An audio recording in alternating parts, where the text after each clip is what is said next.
Tak ťažko sa mi hľadajú slova, no bol to vyrovnaný zápas, hralo sa hore dole vo veľkom tempe, mali sme dosť šanci, myslím, že tento zápas rozhodol o tom, že my sme mali veľa presiloviek a proste nedokázali sme ich zužitkovať a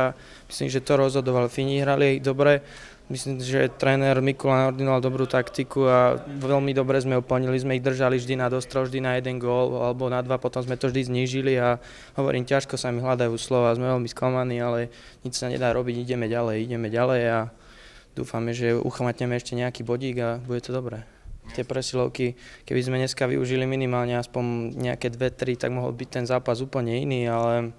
neviem, Fíni hrali veľmi dobre tiež v obrane, tak ako aj my, bol to, hovorím, veľmi dobrý vyrovnaný zápas a myslím, že rozhodovali iba tie maličkosti a my sme, myslím, že urobili viacej tých individuálnych chýb a oni ich dokázali zužitkovať a tým pádom, ak ich dokázali zužitkovať, tak sme prehrali zápas, no tak neviem. No. Tak je to úplne odlišný hokej, hlavne tu sa viac hrá do tela, hrá sa tu jednoduchšie, pretože to ihrisko je menšie a no, myslím, že v Európe je dosť technický hokej, zase v Amerike sa nehráš tak, pretože tie ihriska sú menšie, ale sú aj tu šikovní hráči, akože myslím, že tento hokej je oveľa rýchlejší, je to tam skôr brzda, štart a sú to rýchlejšie, v nemi jednak je to menšie a